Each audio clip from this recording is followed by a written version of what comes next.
your host of Growing Up in the Wilds of Suburbia, Sir Chad Evers.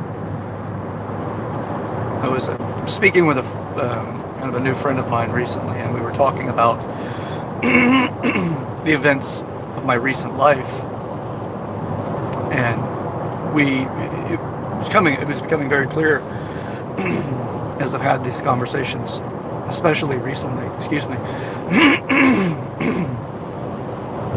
That the path that calls to you, the thing that, like, if you don't have clarity about where you want to go in life and the ideas about where you're going to go, what you want to experience, like, being wealthy or traveling the world or having a family, or, if you want to have a family, what kind of family, right? If kids, how many kids? If that's the case, there's a lot of things involved with that, like what kind of schools do you want them to go to? What kind of growth space are you going to give them? And what kind of parent do you plan to be? Finances in the business side, it's the same concept. It's like, what kind of business do you want? So many people that I know start from the other direction. They say, I just want to make money. Well, congratulations, get a job. But if you have a different vision, the people that I know that are very wealthy or very successful, they knew what they wanted to do, and money followed it. It wasn't they wanted to make money and then they just started doing whatever in order to achieve that. It's a different approach. The same concept for every aspect of our life. What do you want to experience? The physical body. What do you want? Do you want to be a world-class baseball player? I happen to actually know one a recent friend of mine as well. And if you think being an arrogant, pompous ass is the way to be that world-class person, like freaking LeBron James, no, it's not. People will remember you for being an asshole, not for being a really or kind person that made you feel special in their presence. With this individual I'm talking about, he didn't set out that he was just going to be, a celebrity or a professional baseball player. He just loved the game, and the rest followed. And it shows up in who he is now.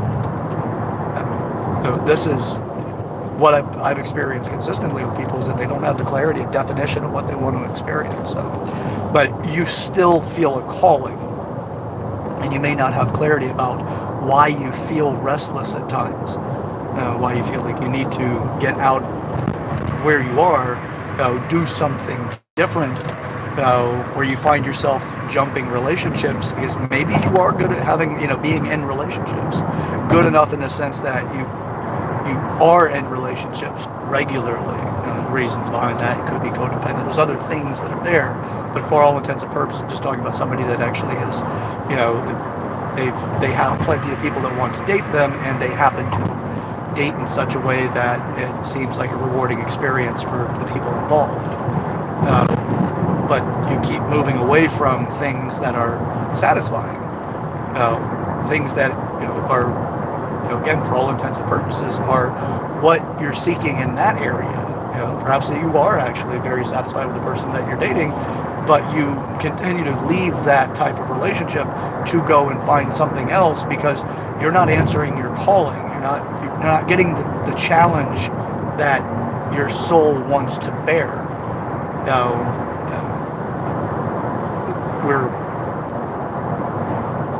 Complacency, is something that disables ambition.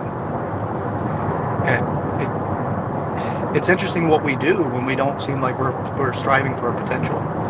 So now that I've outlined some of it, obviously we can talk about that quite a bit, a pretty decent length, but it's more about giving a reference point, because that calling that we're after, the thing that seems to call us, like a howling in the in the distance, and and your dog perks up in tears, and it's like your dog has to go and howl as well. That is like the calling that I've experienced, and from the people that I've spoken with also have know that calling. It's the thing that seems to move you from within, and you're not certain to why at times until you do the work, and maybe you'll have a deeper understanding. But the thing about that calling is, if somebody else isn't answering theirs, they don't always want to help support you get yours, right? They may become disruptive in your life or disruptive in the process for you.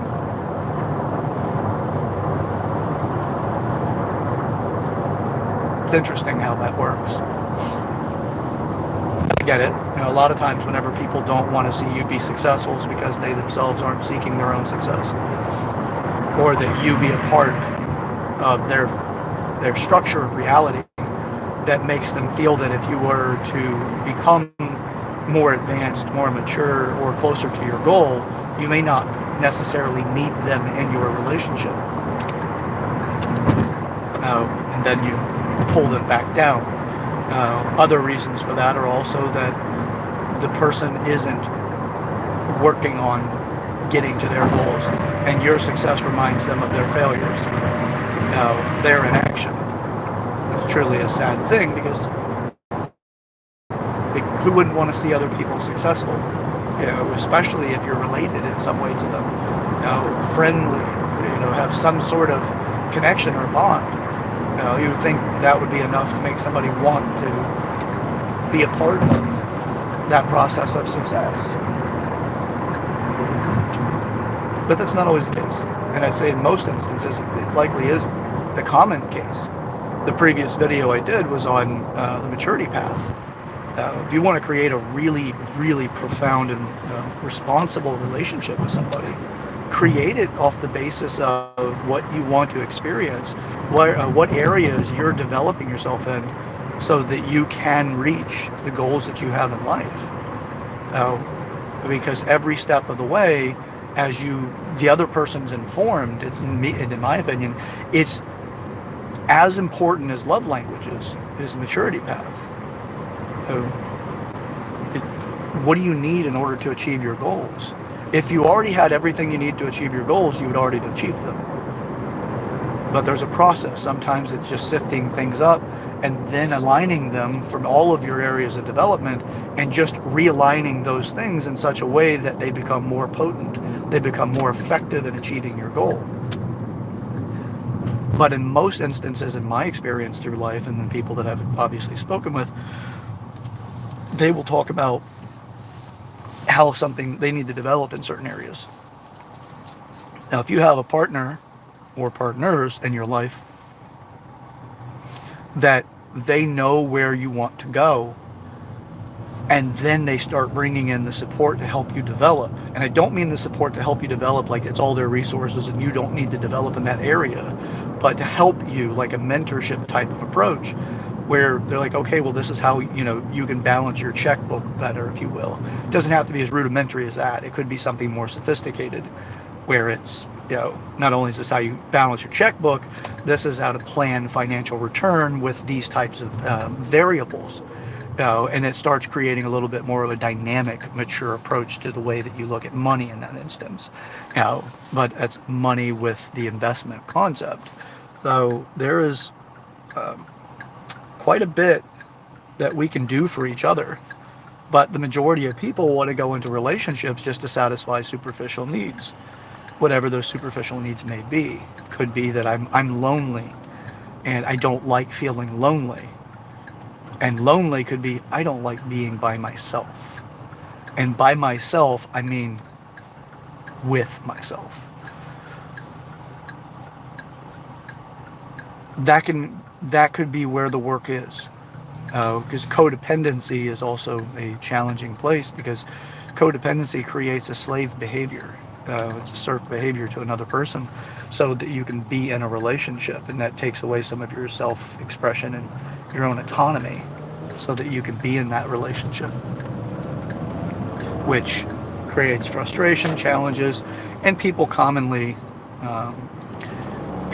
make promises and actions that back those promises up, that leave somebody else feeling that person could get so frustrated that they're done with the relationship because they haven't expressed themselves enough, and they've put themselves in a situation that they feel like they're not being completely themselves, that can be chaotic for other people.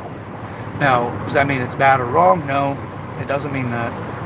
It does mean that there's an opportunity for people to develop in that area once they've realized the rug has been pulled out from under them. But so few people actually, one, want to do the work, or two, don't know that they could do the work. What I mean by do the work is that self-reflection and looking for the areas they can develop themselves in. So you get into these relationships and you create that kind of stuff. Now, if you, along the way of creating the life that you want to have, right, the life that calls you, you will have people that don't want to see you be successful, but they're not going, it's not a conscious decision on their part. Again, as I mentioned earlier, it is a reminder of their own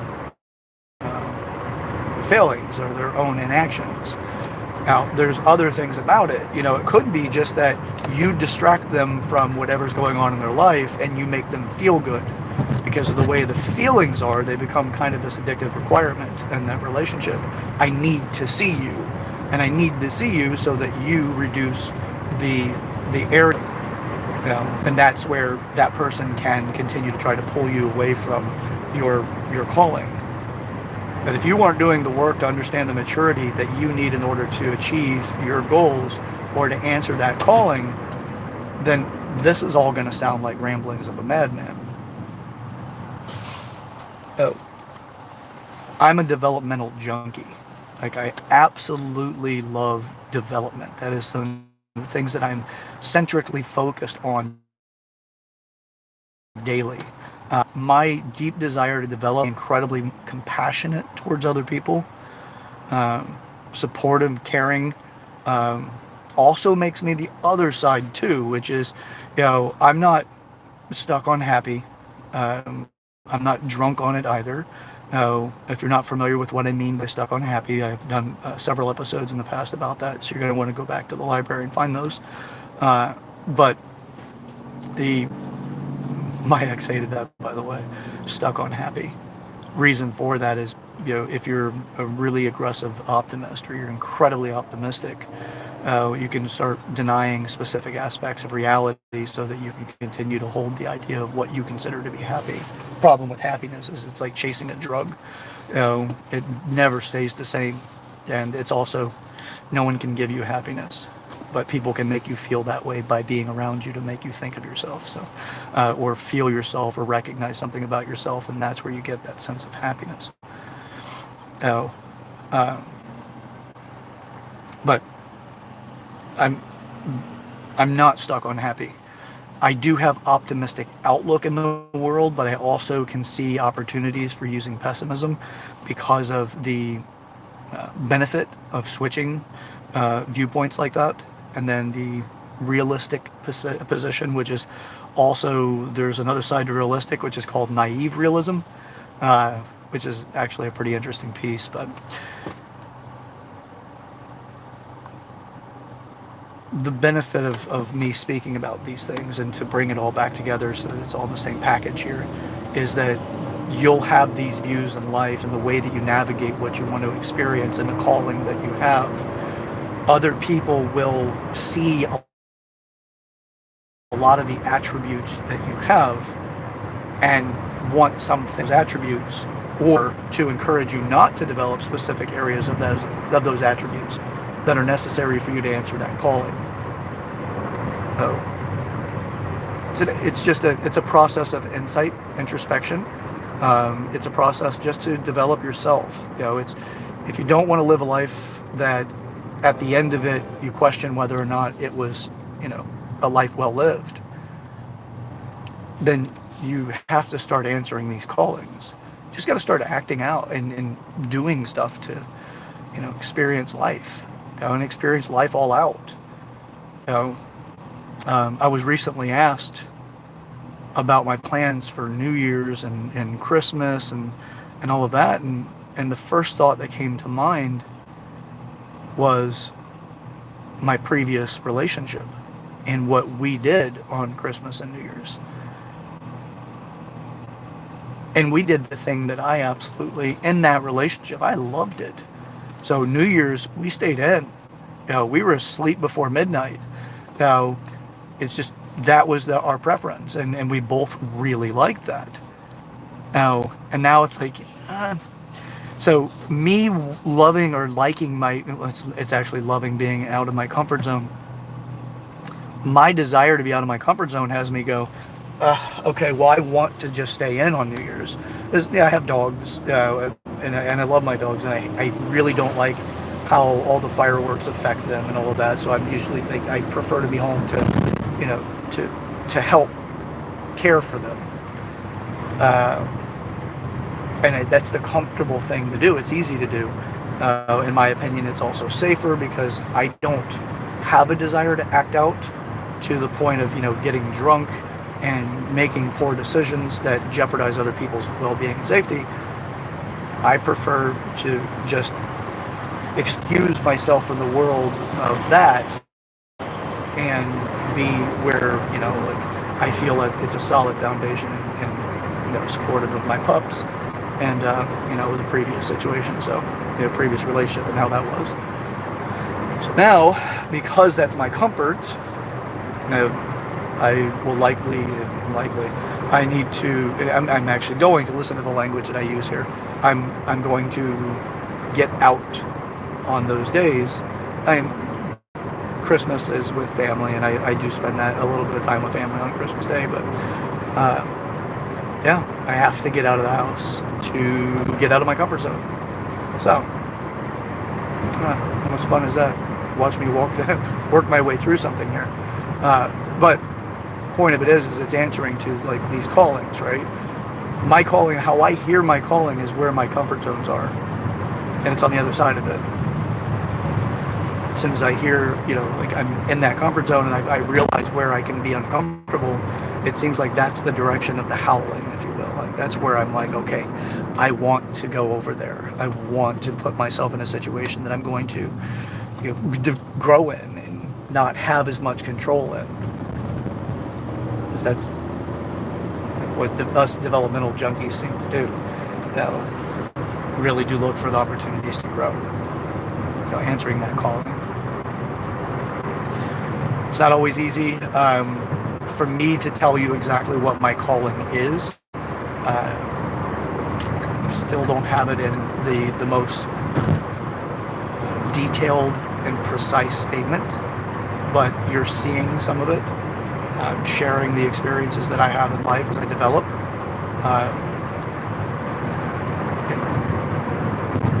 I really do enjoy connecting with people on a deep level. Not much for small talk. I really like to have powerful, meaningful conversations and experiences with people. What comes to mind is the song by Frank Sinatra, which is a song that I dedicate to my father all the time. And that is My Way by Frank Sinatra. I listen to it regularly. It's one of my, I love to sing the song.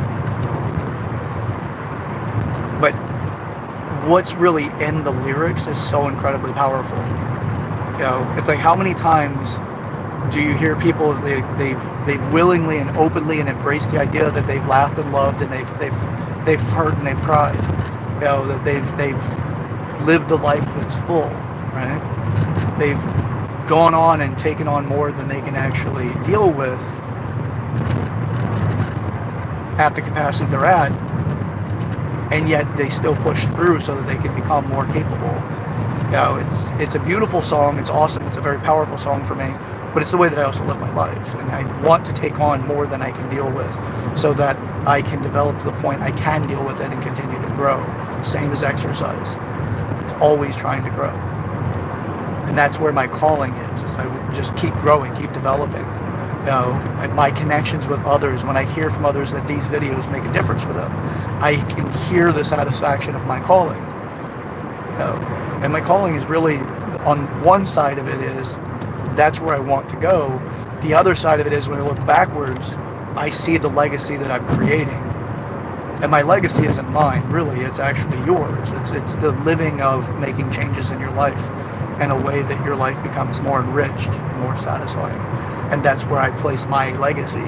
it's not a selfish one, although I get great joy out of it. It is to be at service to others to help them continue to grow, because I extract experiences from that as well that help me move and mature along the way.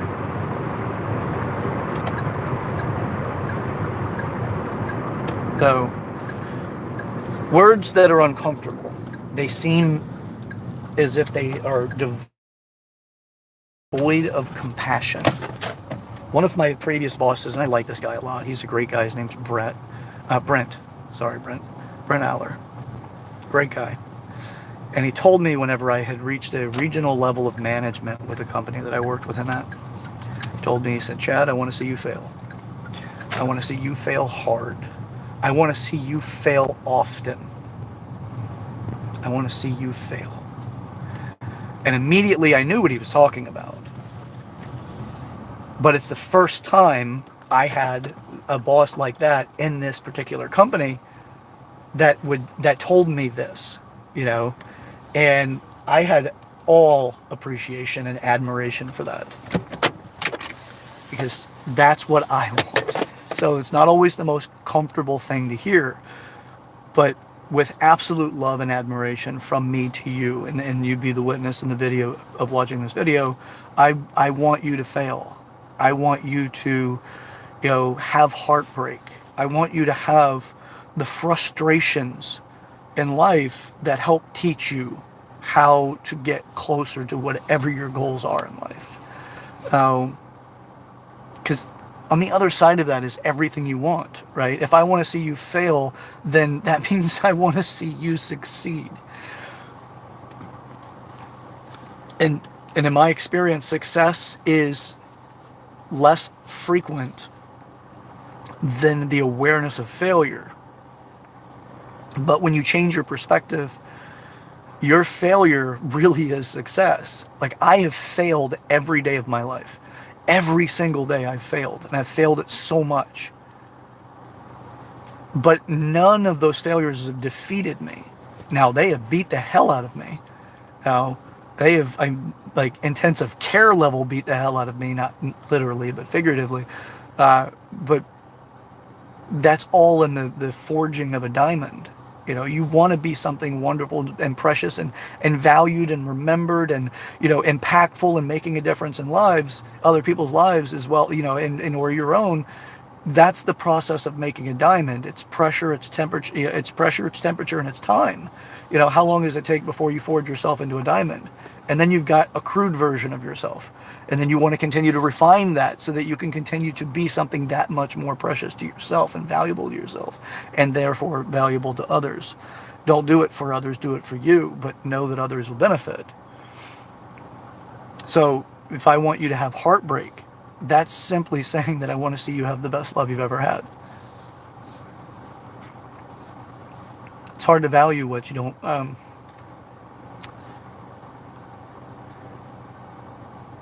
It's truly hard to value certain things until you've lost it, right? But what does the repetition of that do for you? When you're less mature, you realize the impact after it's gone. But as you mature, you start realizing how to apply the value before it's gone. And before you know it, you're at the stage where you can value it all and express it in such a way that you don't realize, you're not even waiting till it's over before you have the value systems associated with that thing, whatever it is. And this, maybe it's more romantic relationship, but still, you can have this deep value because you're not missing things, because you've gone through the heartaches in order to understand how to value what you have. That's a beautiful place to be. So when I say I want to see you have heartbreak, I don't mean that I want you to have undue and unjust, heartache in life, although we can't prevent that. But it's not that I want to see it. I'm not malicious. I'm not an angry or evil person, if you will. I'm actually quite caring.